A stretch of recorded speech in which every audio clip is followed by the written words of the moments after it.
Il y eut une époque où la voiture symbolisait la Dolce Vita, un monde d'insouciance où le plein d'essence ne valait rien et signifiait la liberté. Et puis l'insouciance a pris fin avec le choc brutal du prix du carburant. Chantage et menaces, l'or noir était devenu pour les pays producteurs une arme politique. Notre dépendance au pétrole allait nous coûter cher. Et ce n'était qu'un début. Le pire était à venir avec le moment fatidique où les ressources pétrolières seraient épuisées. Nous allions devoir nous passer du pétrole. Mais c'était sans compter sur un incroyable concours de circonstances qui ouvre la voie à l'exploitation d'une gigantesque ressource pétrolière, le pétrole de schiste. Un boom d'une ampleur inédite qui propulse les États-Unis au rang des plus grands producteurs de pétrole. Côté consommateur, le prix du carburant est à la baisse. Mais du côté des producteurs, c'est la crise. Le marché pétrolier mondial est en chute libre. Entre juin 2014 et janvier 2016, le cours du baril perd 70% de sa valeur. Les trois géants du pétrole, américains, russes et saoudiens, vont alors jouer une incroyable partie de poker. Changement stratégique, renversement d'alliances, tout un ordre mondial économique et géopolitique est renversé.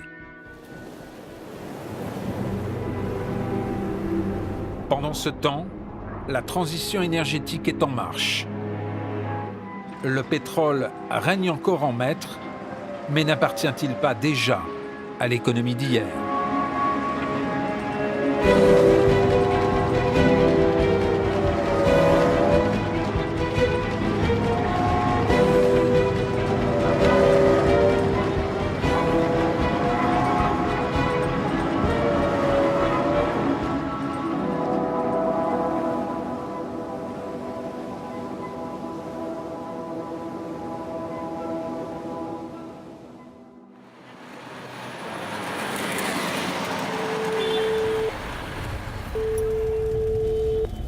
Ouais, salut Marco, ça va ?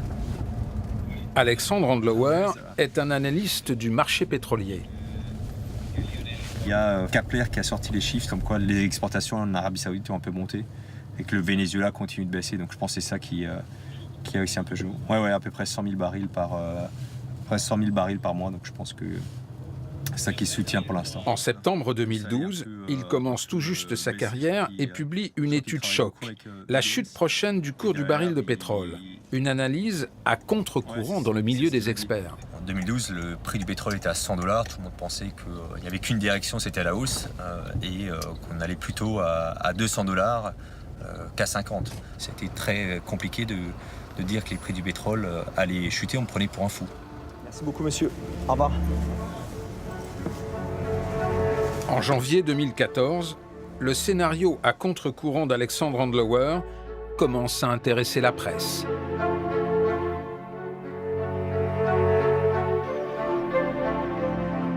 Nous faisons face à une révolution technologique susceptible de changer le monde tel que nous le connaissons aujourd'hui.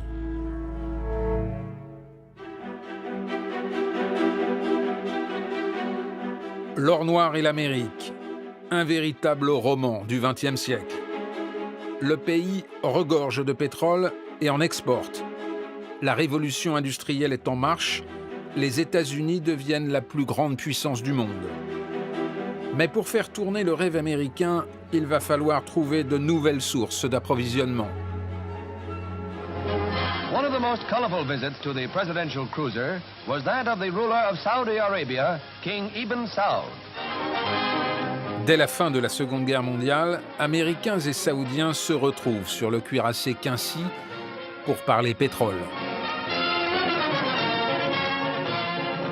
Il y a eu un pacte de sécurité mutuelle, c'est comme ça que les Saoudiens l'appelaient, Entre d'un côté l'Arabie saoudite qui a dit aux États-Unis « Nous avons un océan de pétrole, nous assurons votre sécurité d'approvisionnement, ne vous en faites pas un souci. En revanche, nous avons besoin que vous assuriez notre sécurité. » Mais la suite des relations ne sera pas un long fleuve tranquille.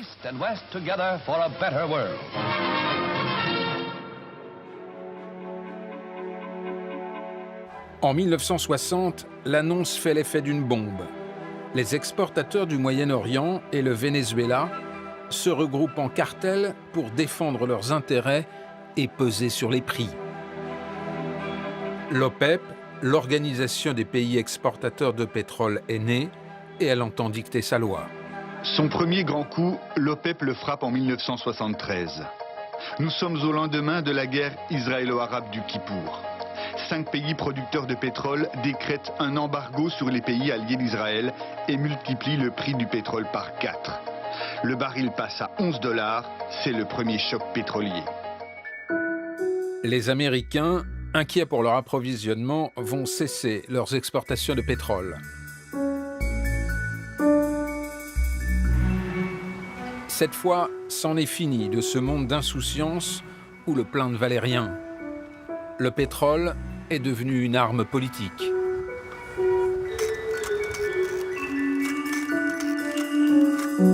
Dans les années 90, on a finalement oublié le choc pétrolier. C'est-à-dire qu'on est encore dans l'euphorie, c'est-à-dire qu'on estime que tout va bien, qu'on maîtrise la situation géopolitique, qu'on maîtrise et on est capable de maîtriser à terme le Moyen-Orient. On va s'apercevoir rapidement que ce n'est pas le cas, mais à l'époque, on l'estime. L'attaque terroriste du 11 septembre 2001 est un choc violent pour l'administration américaine.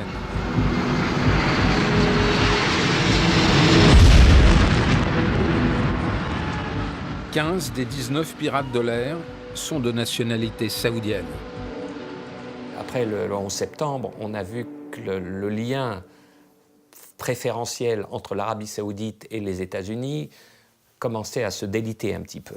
Or, les États-Unis étaient très, très dépendants pour leurs importations pétrolières de ces pays-là, de l'Arabie saoudite et consorts. Et on a vu les Américains, via les sociétés, notamment ExxonMobil, Chevron, etc., Texaco, se déplacer petit à petit de l'Arabie saoudite vers l'Afrique, qui était une zone qui était encore relativement inexploitée. Et ils sont allés massivement en Angola, au Nigeria, dans tous les pays du golfe de Guinée. L'après 11 septembre bouleverse la stratégie d'approvisionnement en pétrole des États-Unis. L'Afrique n'est qu'une première étape.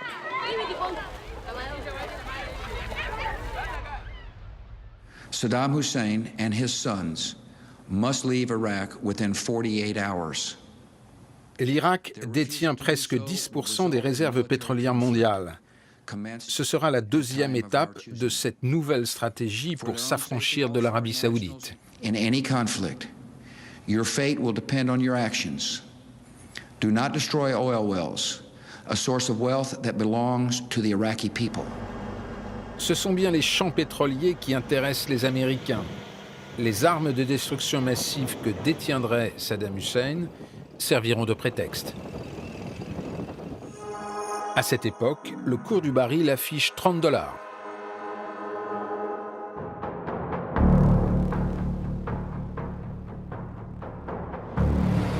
Les loups de Wall Street vont entrer dans la danse. Les grandes banques américaines se prennent de passion pour l'or noir, devenu un formidable produit financier. Moi, mon expérience dans le trading, c'est le pétrole. Mais à l'époque, dans la salle de trading chez Morgan Stanley, on faisait du trading de toutes les matières premières. Ça comprenait les matières premières agricoles, les métaux, le fret maritime, le gaz naturel, l'énergie. Tout ce marché était en plein boom et la demande de pétrole dans le monde entier était fantastique. La Chine en particulier et l'Asie avaient une très forte croissance. Et vous faisiez beaucoup d'argent ? Oui, on faisait beaucoup d'argent. Il y avait de nouveaux acteurs sur le marché et ça créait plus d'opportunités. En 3 ans, le cours du baril a plus que doublé. Toute l'initiative du développement des banques dans ce métier vient vraiment des investment banks américaines. On se demande si on parle vraiment de banques ou si on parle d'institutions financières qui ont vraiment des activités quasi de trading. Donc, quand Goldman Sachs, quand Morgan Stanley ont développé et sont devenus des acteurs énormes dans ce business. Il y a eu des années où Goldman Sachs gagnait plus d'1 milliard de dollars par an dans le trading des commodities. Je crois que les financiers, les banques, les spéculateurs se sont aperçus que le pétrole, notamment le pétrole brut, était fongible. En fait, c'était un succédané de l'argent, si vous voulez. La matière première la plus fongible, la plus liquide, c'est l'argent, puisque ça s'échange dans le monde entier, partout, voilà. Mais juste en dessous de l'argent, il y a le pétrole brut, le gaz, l'essence, etc. Parce que c'est acheté et vendu dans le monde entier. Donc, les banques ont utilisé le pétrole comme un moyen de spéculer, si vous voulez. La planète finance est en roue libre. Tout est bon. Les contrats à terme s'échangent sans jamais voir une goutte de pétrole. Et on voit une volatilité des prix du pétrole qui est directement liée à la spéculation et qui n'a plus rien à voir avec le produit physique. Entre le moment où on produit le pétrole et le moment où il arrive à la raffinerie, on l'a vendu à un prix qui va être multiplié par 3 à la raffinerie avec 30 intermédiaires qui se sont fait la valise dessus. Complètement fou. C'est ça le point important pour un pauvre industriel comme moi. Des fortunes se faisaient sur l'absence de produits et simplement du papier. La spéculation n'est pas l'unique raison de la hausse des cours du baril. La demande mondiale, portée par les pays émergents et la Chine en particulier, est un moteur qui tourne à plein régime.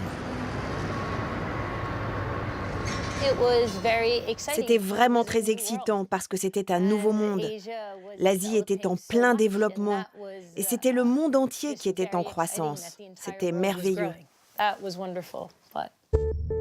147 $, record absolu du cours du baril. Quand le prix du baril était au-dessus de 100 $, c'était fou. C'était trop excitant. Il montait, puis il descendait pour remonter plus haut encore. Bon, c'était génial parce que l'on avait des acheteurs. Aussi longtemps que vous avez quelqu'un pour acheter du pétrole, c'est OK.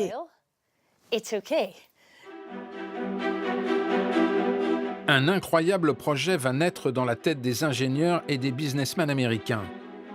Exploiter les immenses réserves de gaz et de pétrole dits de schiste. Alors que le pétrole conventionnel se trouve dans des gisements facilement accessibles, le pétrole de schiste est piégé dans une roche tellement dense qu'il faut la fracturer pour l'extraire. Une technologie très coûteuse. Mais avec un prix du baril à plus de 100 $, l'affaire deviendrait rentable.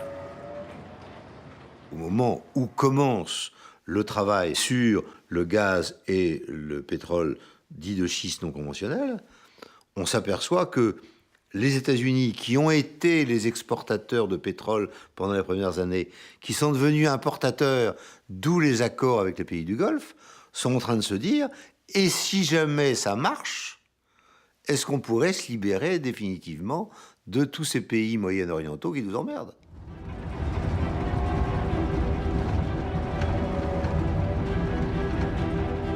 Le bassin permien au cœur du Texas est un véritable Eldorado de pétrole, avec des réserves estimées à 35 milliards de barils.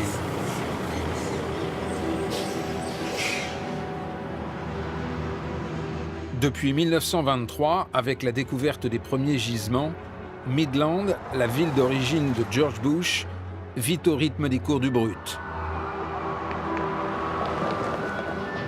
Ici, le pétrole est une véritable culture. La ville lui a même consacré un musée.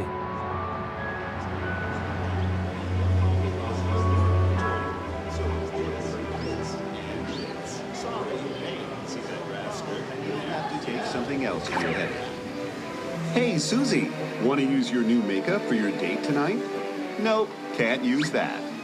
Or that. In fact, Take a close look around your home. We depend on petroleum for the upholstery, curtains, speakers, cabinets, pillows, candles, carpeting, and the list goes on and on and on. And for many, when it comes to such items as the water heater, stove, and the gas. Avec le développement de la technologie de la fracturation et la possibilité de l'utiliser, je pense qu'ici, dans le bassin permien, nous étions probablement prêts avant toute autre région. Ce n'était pas nouveau, mais ici nous avons tellement de ressources en termes de géologistes, d'ingénieurs. Ils étaient prêts. Ils étaient très bien préparés pour entrer en action. Nous avons dans certains endroits plus de 20 couches superposées les unes sur les autres. Cette ressource ici est énorme. Imaginez que la taille du bassin permien, c'est aussi grand que l'État d'Alabama. C'est aussi grand que ça.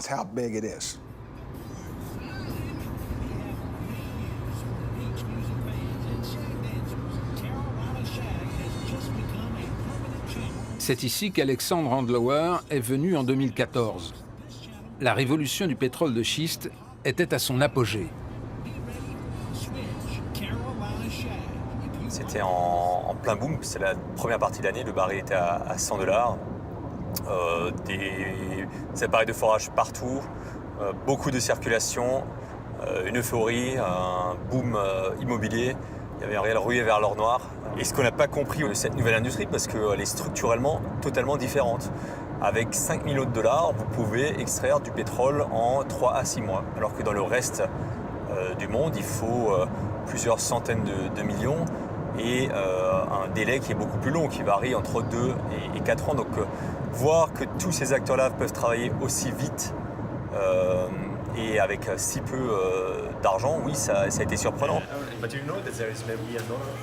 C'est en rencontrant les acteurs de terrain qu'Alexandre peut mesurer l'ampleur de cette nouvelle industrie du schiste.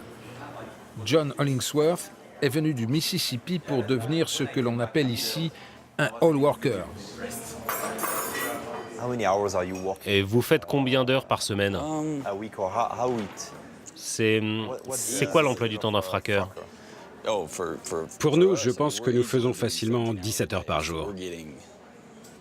Oui, ça fait du 100 heures par semaine. Et donc, ça veut dire que ça fait plutôt un bon salaire à la fin du mois, non? Ah oui, vous savez, vous pouvez venir. Quelqu'un peut venir ici, sans rien connaître. En tant que novice, on peut se faire 80, 85, 90 000 $ la première année. C'est le max aux États-Unis, je le sais. Je pense qu'on a le max. Je suis tout à fait sûr qu'on a le max dans le secteur pétrolier. Alexandre voit Midland changer à vue d'œil. Des programmes immobiliers se multiplient. Entre 2012 et 2014, c'est ici que l'on observe la plus forte croissance de revenus par habitant des États-Unis.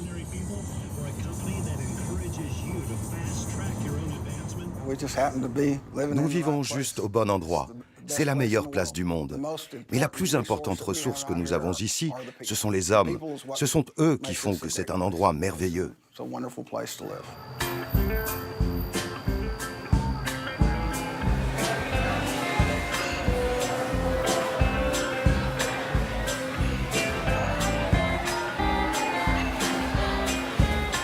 On a coutume de dire à Midland que le pétrole est un don de Dieu. Alors on en profite.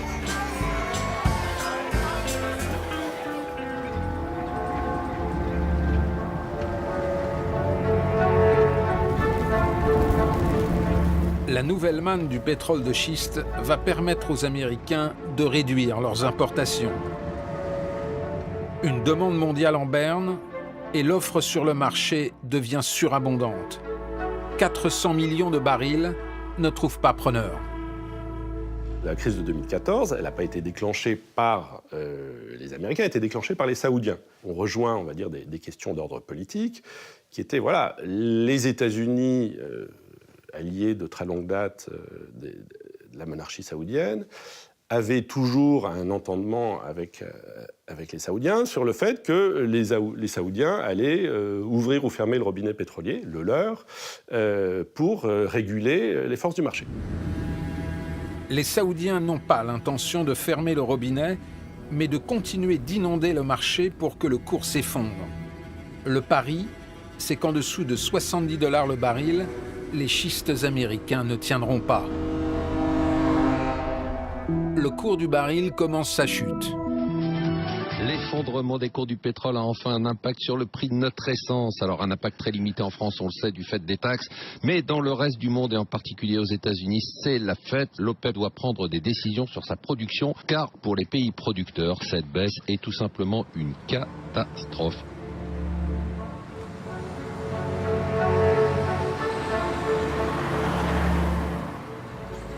Une partie de poker va s'engager. Première manche. L'Arabie saoudite doit convaincre ses partenaires de l'OPEP, le tout-puissant cartel des pays producteurs, du bien fondé de son pari.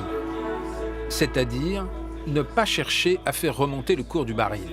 Lorsque les Saoudiens ont décidé, en l'été 2014, de casser les prix du pétrole pour lutter contre les schistes essentiellement, et également d'autres pétroles coûteux, on a été un peu surpris. On s'est dit peut-être qu'ils savent quelque chose que nous ignorons. Ils savent peut-être que les schistes, en particulier, sont vulnérables. Après 5 heures de discussion et de dissension, l'OPEP se range derrière la position saoudienne. Inonder le marché pour noyer les producteurs américains. Le prix du baril continue sa chute.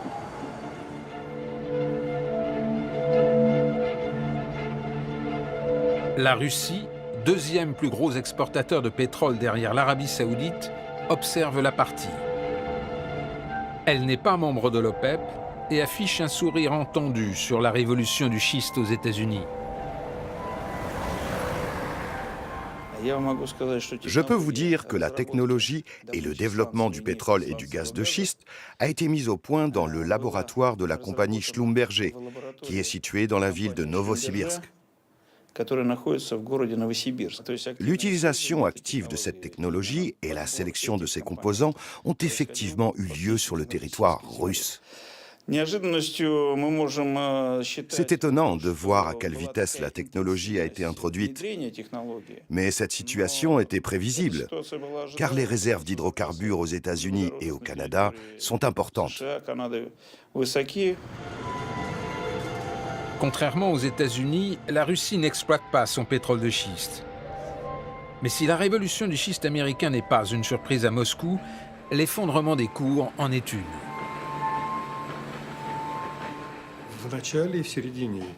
Durant l'année 2014, tous les fonctionnaires en Russie, les analystes du pétrole et du gaz, considéraient que les prix ne pouvaient pas descendre en dessous de 80 $ le baril. Parce que l'on croyait que c'était la limite de ce que l'Arabie saoudite pouvait se permettre pour maintenir son équilibre budgétaire. Même le président russe annonçait que si les prix baissaient en dessous de 80 $, ce serait l'effondrement de l'économie mondiale. Le cours du baril continue sa chute.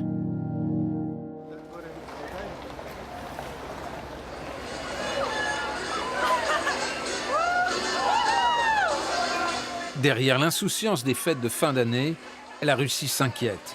Si la chute des cours se poursuit, elle plongera le pays dans une grave crise économique. Il y avait même des théories qui avançaient que l'Arabie saoudite fomentait un complot avec les États-Unis pour punir la Russie. Tout ça pour la priver de ses revenus du pétrole pour faire tomber le régime.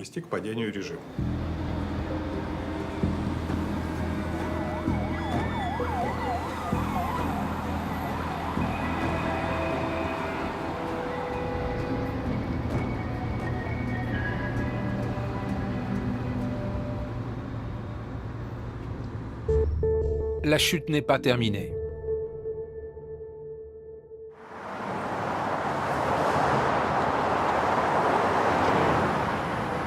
Les grands acteurs du pétrole de schiste américain réfléchissent à la stratégie à adopter face au coup de poker saoudien pour les ruiner. Mais avec un prix du baril aussi faible, qui va craquer le premier ? La violence du choc, de l'onde de choc de la décision saoudienne, a quand même eu un impact quasi immédiat sur le mode de fonctionnement de cette industrie. Il y a eu énormément de licenciements aux États-Unis en particulier. Tout le monde a serré les coups. C'était terrifiant, vraiment terrifiant. L'incertitude, ne pas savoir si vous allez être licencié, ne pas savoir ce qui allait arriver, constamment regarder le marché, voir ce qui arrive, espérer, prier. C'était terrifiant. 26 $. Le baril touche le fond.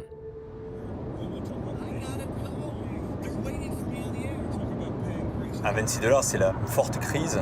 Il y a quelques gros acteurs du schiste qui sont là parce qu'ils croient que le rebond va venir et qu'ils ont la capacité financière en fait, à tenir ce qu'ils pensent à ce moment-là être quelques semaines, quelques mois, à un prix du pétrole plutôt bas. Et ce qui, avec du recul, ils avaient raison sur cette analyse. Personne ne paniquait vraiment à ce moment-là, vous savez. En fait, nous faisions en sorte de nous soutenir mutuellement. Et chacun regardait le prix du pétrole. On regardait ça de très près. Et j'ai oublié quel était le vrai prix.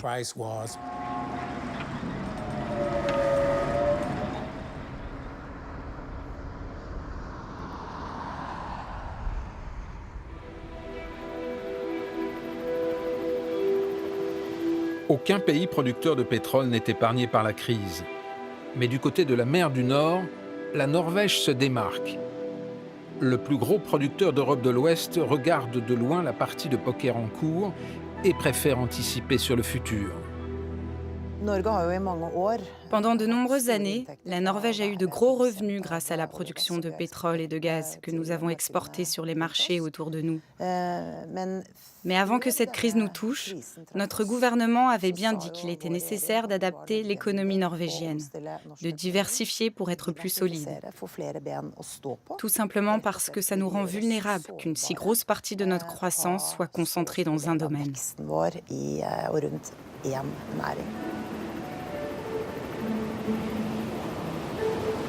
La chute des cours du baril va même être le déclencheur d'une prise de conscience.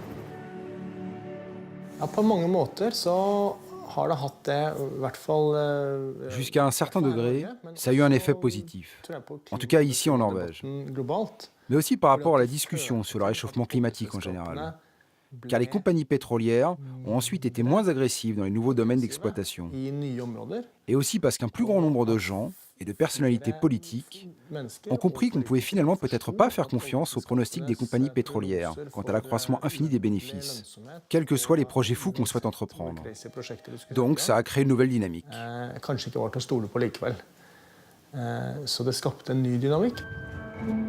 Depuis les premiers barils extraits en 1971, la Norvège a soigneusement mis de côté les profits liés au pétrole en créant un fonds souverain. Ce fonds, qui permet entre autres de financer les dépenses sociales, est aujourd'hui le plus riche du monde, avec plus de 1 000 milliards de dollars placés. Suite à la crise, le fonds norvégien fait une annonce retentissante. Retirer les actions liées aux énergies fossiles. Les économistes du fonds norvégien considèrent désormais le pétrole comme une industrie à risque. On n'est pas en train de dire qu'on va atteindre un sommet dans la demande et que le pétrole ne va plus rien valoir. On dit juste, on ne sait pas.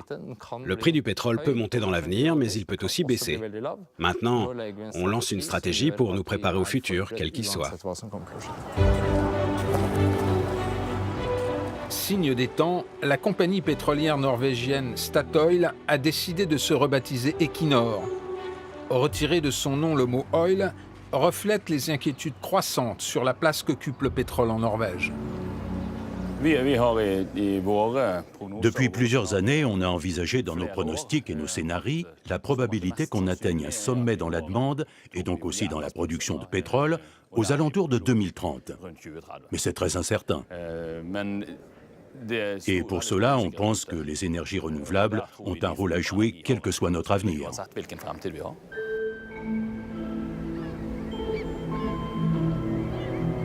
La compagnie norvégienne va investir 200 millions de dollars dans les énergies renouvelables d'ici 2022. Statoil a notamment développé au large de l'Écosse la première ferme éolienne flottante du monde, reliée à un système de stockage par batterie.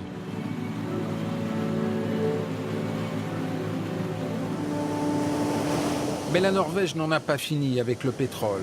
Les projets de nouvelles explorations n'ont pas été abandonnés.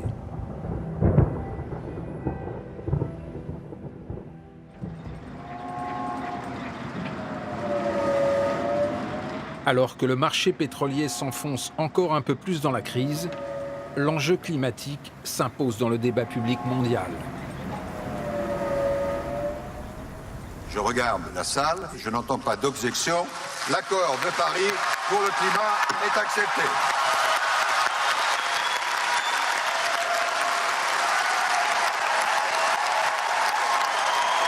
De son côté, Donald Trump, tout juste élu, annonce la couleur. We are pursuing American energy dominance, and by the end of this year, we will be totally self-sufficient. We will be major exporters of energy. We will take in massive amounts of money. We will start paying off our $20 trillion in debt.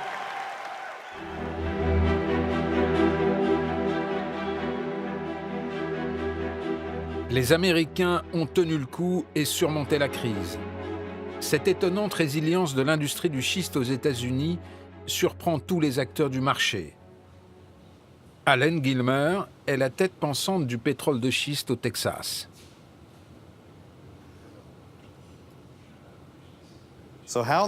Alors, comment le seuil de rentabilité a pu descendre à ce point pendant cette période? Je pense que c'était la question magique à laquelle personne n'a pensé quand l'OPEP avait pris la décision de ne pas soutenir le prix. Je pense que le jeu a changé. La production de pétrole de schiste est très forte aux États-Unis. Vous savez, ça a redémarré à $40 le baril et ça monte, ça va mieux chaque année. Mais maintenant, si nous sommes entre 45 et $55 le baril, nous allons produire, nous allons continuer à produire toujours plus de pétrole chaque année. Les producteurs américains sont à nouveau en mesure de faire des forages, d'extraire toujours plus de pétrole de schiste et de gagner de l'argent.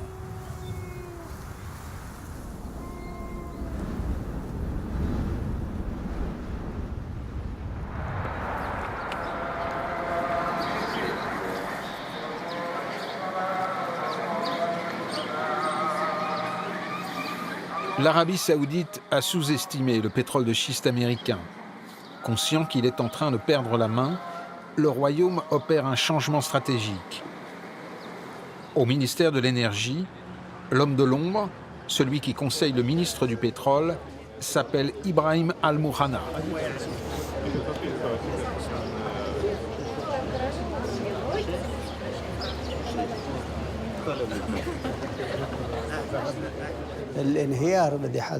La chute, survenue en 2014 et en 2015, est le résultat de plusieurs facteurs. Le premier facteur est l'augmentation de la production en dehors de l'OPEP, essentiellement aux États-Unis, avec le pétrole de schiste. Le second facteur est le ralentissement de la croissance et de la demande mondiale de pétrole. Le troisième facteur est que les pays producteurs de l'OPEP et les autres n'ont pas réagi rapidement face à la chute du cours du pétrole. Ils n'ont pas fait le nécessaire pour que le marché retrouve sa stabilité. Conséquence, Ali Al-Naimi, le ministre du pétrole de l'époque, considéré comme l'homme le plus puissant au monde dans le domaine pétrolier, est limogé. En Arabie Saoudite, quand on change de politique, on change de ministre au moins. Naimi, qui avait lancé cette offensive contre les schistes, a dû partir, et remplacé par Faleh, celui qui est actuellement ministre du pétrole. Or, Faleh, lorsqu'il était à la tête de l'Aramco, la société pétrolière, et donc qui était un peu plus informé, sans doute que son ministre, sur la technicité des schistes, avait déjà dit à l'époque, avait laissé entendre qu'il n'était pas favorable à cette politique. Il avait dit les prix sont trop bas, etc. On voyait un autre son de cloche. Avec l'effondrement du prix du baril, c'est toute l'économie saoudienne qui est touchée. Le royaume fait face pour la première fois de son histoire à un déficit budgétaire record de 98 milliards de dollars. Pendant qu'en Europe, les prix du carburant sont en baisse, le royaume saoudien les augmente de 50%.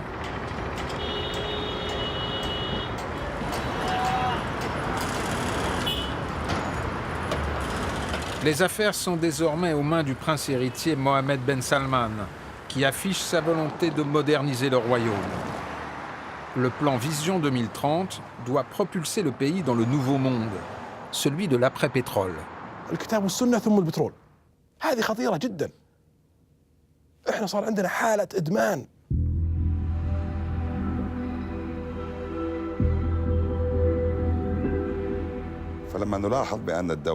Nous remarquons que les autorités ont commencé à changer les stratégies qui dépendaient des revenus du pétrole, afin que le royaume se diversifie.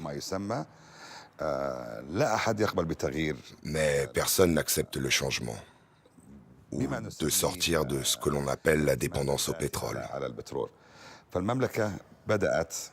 Mais le royaume essaie depuis une décennie de changer la mentalité des citoyens pour ne compter essentiellement que sur ces derniers.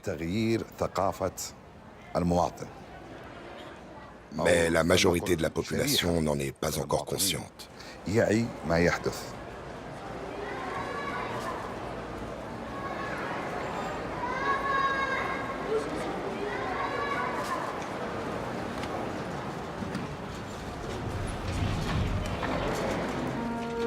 نيوم أكثر من 25,000 كيلومتر مربع من الإلهام لكل أفكارك الكبيرة. En attendant, il faut faire rêver. Le plan Vision 2030 prévoit la construction d'un paradis. La cité du futur s'appellera Neom et elle sera bien sûr un modèle d'écologie, sans pétrole et avec le bonheur assuré. لتبادل الأفكار وتحقيق الإنجازات. À l'OPEP, c'est la deuxième manche. Le coup de poker saoudien pour faire plier les Américains a échoué. Les pays membres doivent à tout prix trouver un accord pour faire remonter les cours.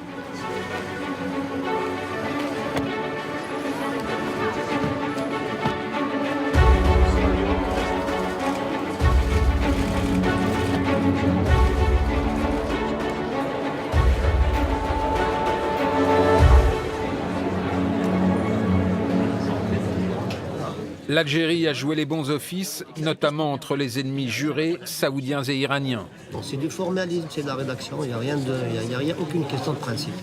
Tous les membres sont d'accord pour prendre la position d'Alger comme base de travail. Et donc, nous sommes sur des questions techniques, non plus de principe. Some others promised the OPEC member countries to cut and to contribute with OPEC. And if we calculate all these, we hope to have a good figure as a cut to stable the market. Further back, Laurie.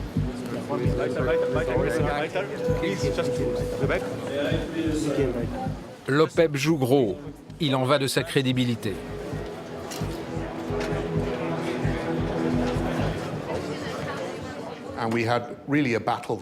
Il y avait vraiment une bataille de parts de marché. Et dans un sens, on peut dire que c'est l'OPEP qui a craqué la première.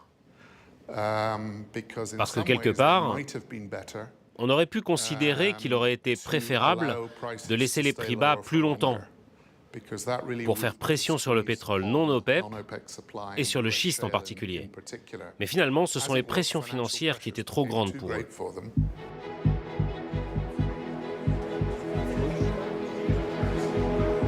L'accord est annoncé comme historique. Hormis le Nigeria et la Libye, exemptés pour cause de troubles dans leur pays, tous les membres de l'OPEP s'engagent à diminuer leur production pour faire remonter les cours.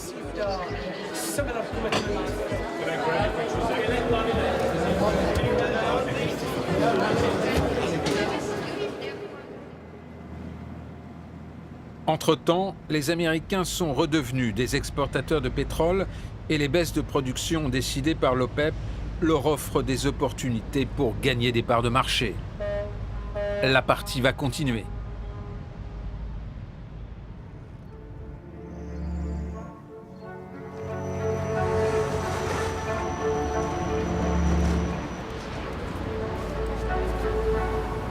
Troisième manche à l'OPEP, qui tentent un rapprochement avec la Russie pour peser plus lourd dans leur rapport de force avec les schistes américains.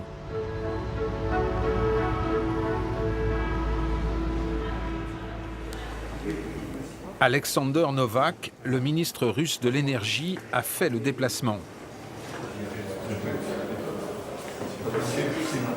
Les Russes, qui jusqu'ici n'ont jamais coopéré avec l'OPEP, vont-ils pouvoir s'entendre avec les Saoudiens?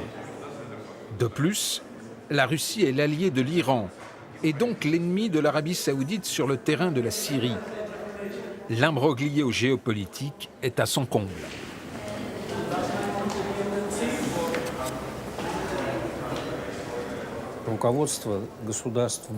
Les dirigeants des États du Moyen-Orient sont extrêmement pragmatiques. Je tiens à vous rappeler qu'en 2015, 3 États menaient une politique coordonnée de dumping des prix sur le marché mondial du pétrole, afin de noyer la révolution du schiste aux États-Unis. Ces 3 États étaient l'Arabie saoudite, l'Iran et l'Irak. L'Iran et l'Arabie saoudite se battaient entre eux sur le territoire de l'Irak. C'était impossible de le croire, mais ils sont tombés d'accord sur une politique coordonnée de dumping des prix sur le marché mondial du pétrole. C'est génial.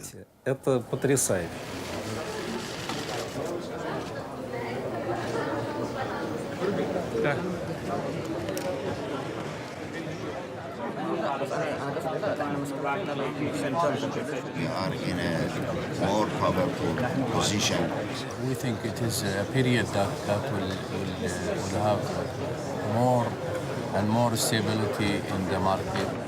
La Russie a un alignement naturel avec l'OPEP. Cet alignement économique prend aussi des proportions diplomatiques. Et quelque part, on a bien vu, du fait aussi des rivalités très fortes dans le monde de l'OPEP, en particulier entre, on va dire, les courants sunnites et les courants chiites, aussi entre l'Arabie saoudite et le Qatar, ça a laissé aussi une place à quelqu'un pour jouer un peu le rôle de sonner la fin de la récréation. Ce rôle-là, je pense que la Russie l'a pris très naturellement. La Russie arrive à jouer quand même sur plusieurs tableaux à la fois, puisqu'ils sont quand même proches des Iraniens, et ils arrivent à bien s'entendre avec les Saoudiens. Donc ils ont aussi un rôle dans, on va dire, la régulation des différends et des conflits de la région. Au moment où les États-Unis sont en train d'en sortir total.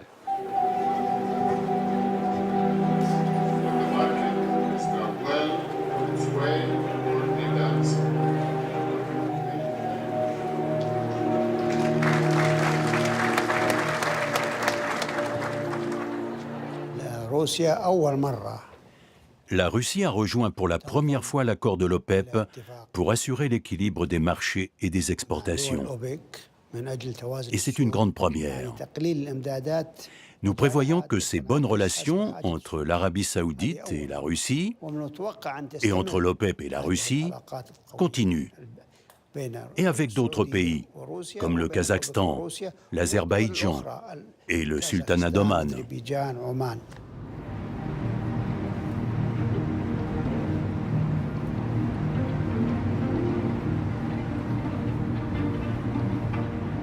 Pétrole et politique sont toujours allés de pair. Et les intentions des Russes ne se limitent pas à l'accord pétrolier désormais nommé OPEP+. Je dirais qu'il ne faut pas exagérer l'importance du pétrole dans la géopolitique. Parce que les politiciens et les diplomates ont d'autres arguments sur la table pour discuter et coopérer. Mais le fait que la stratégie pétrolière et gazière dans la géopolitique joue un grand rôle, oui, c'est un facteur vraiment reconnu. Le président Poutine est personnellement le chef de la commission sur le complexe énergétique de la Russie.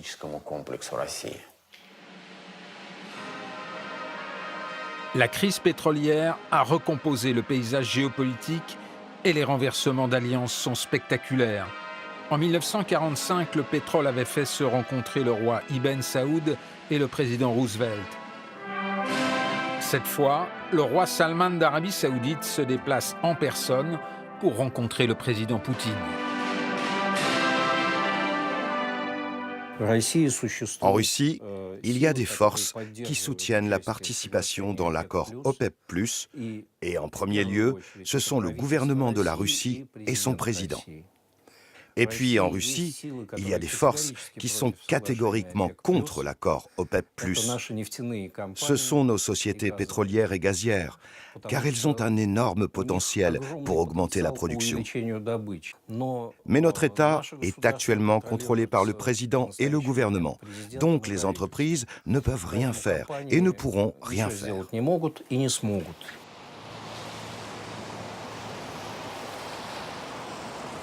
Installé en face du Kremlin, Rosneft, le géant russe du pétrole, est pris entre les intérêts de la compagnie et ceux de l'État. Je pense que les entreprises énergétiques, pétrolières, elles sont là pour avoir une sécurité énergétique, pas pour jouer dans des jeux politiques, économiques. Mais c'est un grand problème. On l'a vu dans les années passées, par exemple, avec l'Iran. On l'a vu, on le voit aujourd'hui avec la Russie et, par exemple, avec Rosneft. On le voit au Venezuela. Intérêt de l'État oblige, la compagnie Rosneft n'a pas d'autre choix que de réduire sa production.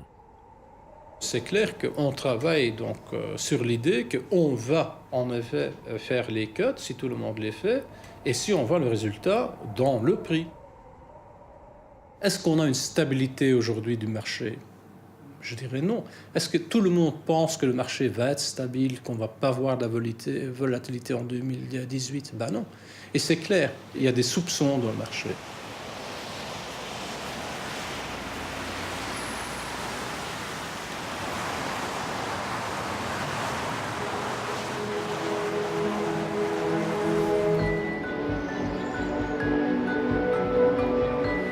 Nouvelle manche à l'OPEP, mais elle sonne comme une fin de partie. 4 ans plus tôt, l'analyste Alexandre Andlauer revenait du Texas en annonçant un bouleversement probable du marché pétrolier. Le séisme a bien eu lieu et il a redessiné un nouveau paysage géopolitique. C'est la révolution de schiste en Amérique qui a complètement changé l'image du marché pétrolier actuel. Nous voyons que les États-Unis vont produire près de 10 millions de barils par jour en fin d'année. Autrement dit, ils seront au même niveau que l'Arabie saoudite et que la Russie sur la production de pétrole. C'est vraiment un changement, pas seulement dans l'énergie, mais dans toute l'économie mondiale. Les médias jouent encore sur un suspense, mais l'issue de la réunion ne fait mystère pour personne. Tout est joué. Les baisses de production vont s'installer dans la durée, faute de quoi le cours du baril repartira à la baisse. Une seule question demeure, jusqu'à quand?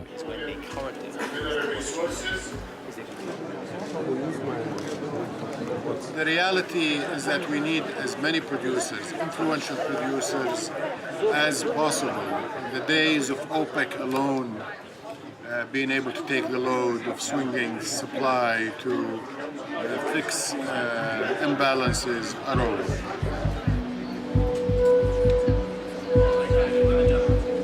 Hasard des circonstances, comme chaque jeudi, les chiffres de la production américaine doivent être publiés. La production américaine vient de sortir pour le mois de septembre, c'est 290 000 barils de plus d'un mois à l'autre, c'est hallucinant.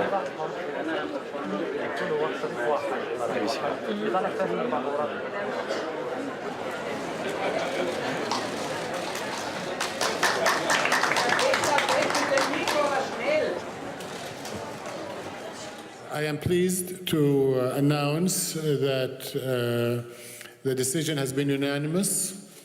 And it's a solid decision that I think many of you have been urging us to make, which is to roll over and extend the deal through December of 2018. В то же время мы также сегодня единодушно подтвердили о том, что мы находимся еще в середине пути, и для того, чтобы достичь окончательной цели по балансировке рынка, нам нужно продолжить наши совместные усилия.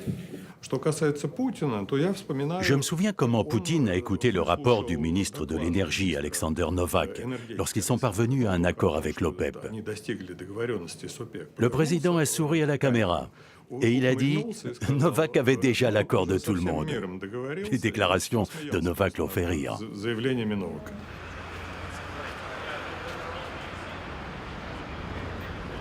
L'OPEP a tourné une page de son histoire. Son destin est désormais lié à la Russie. Quant au marché, il reste plus que jamais imprévisible.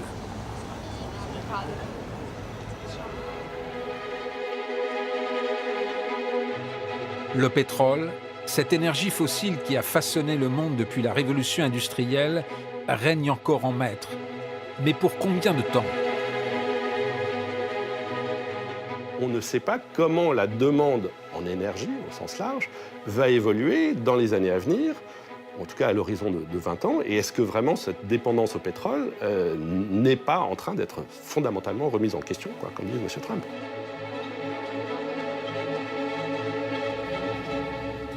L'exemple norvégien est une parfaite illustration de ce qui va se jouer à l'échelle mondiale face à l'enjeu climatique.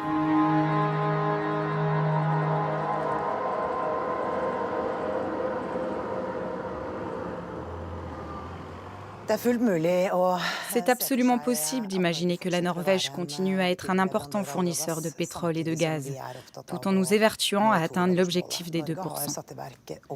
La Norvège a mis en place d'importantes interventions pour réduire les émissions de CO2. Le plateau norvégien produit aujourd'hui de façon très écologique. Je ne crois pas qu'un autre pays soit aussi bon que nous à ce niveau-là.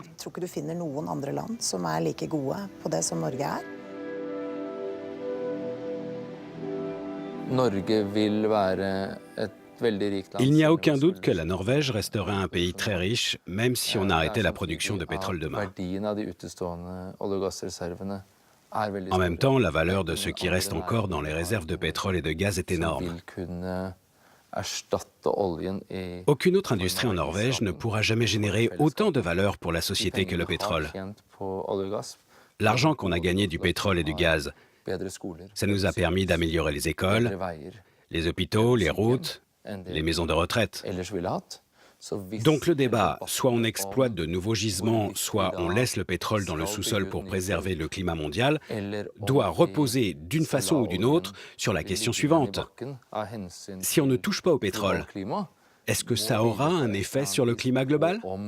Ou bien est-ce que ce sera juste une politique symbolique ?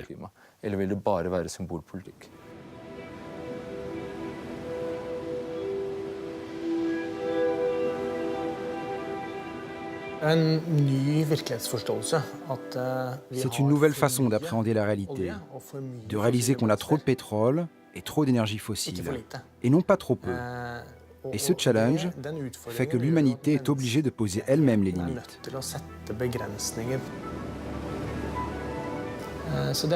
C'est le grand défi de notre temps, de laisser les ressources que nous désirons, qui nous ont apporté du profit et qui nous ont bien servi là où elles sont, pour protéger le climat, l'environnement et les générations futures sur notre planète.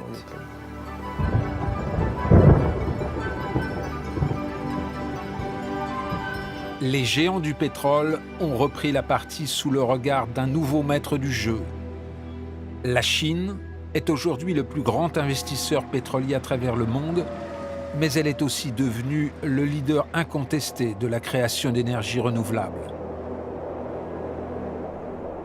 Une nouvelle donne pour le scénario de la prochaine partie de poker.